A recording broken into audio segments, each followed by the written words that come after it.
COVID-19 has caused a lot of changes in the way everyone must do things. With our United States military, a large number of people are recruited annually. This year, it's different. We talked to a National Guard recruiter and leaders of Edinburgh ROTC about their experience. Talking with students or applicants or somebody that we want to bring into the National Guard, the majority of our meetings are happening, like this, virtually initially. It makes it harder to do things virtually through email, through social media, a lot of telephone calls, a lot of unanswered phone calls or unanswered emails. Being forced to change the way they do things affected numbers. It is negatively infecting the numbers of people that you can contact, therefore affecting the number of people you can process. Now, when it comes to trainings and camps, what differences will everyone experience? Nothing is 100% certain yet, and there are still some questions they're finding answers to, but here are some things that happened so far.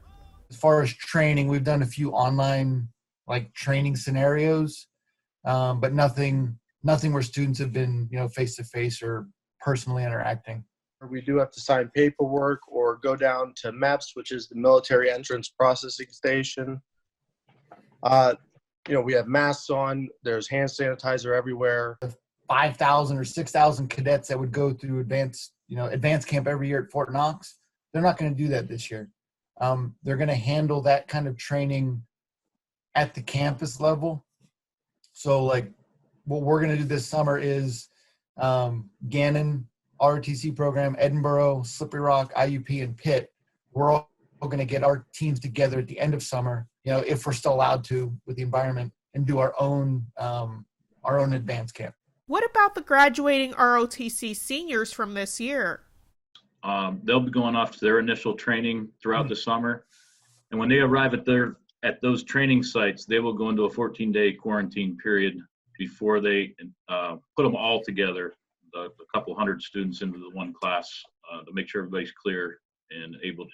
And at that point, they'll stay together all the way through the training cycles. You may also be wondering about those that were at training when the outbreak began. They did make some changes. They didn't allow families to come down and visit on their family weekend or graduation ceremonies. Those were all performed virtually as well now and broadcast over Facebook Live or Zoom or whatever means that they use down there. So they also increased the trainees' abilities to call home.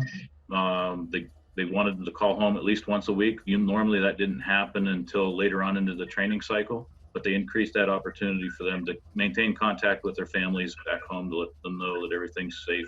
Everyone is still working on planning procedures to make the experience as safe as possible. We just got some guidance this morning, probably about 10 minutes before we dialed in. And that was, as we're looking at these summer plans for our students, they said, all right, now start thinking of how can you quarantine these students when you're doing training. Even though these changes are different than what everyone is used to, the number one thing is to keep everyone safe. Odessa, Meredith, YourErie.com.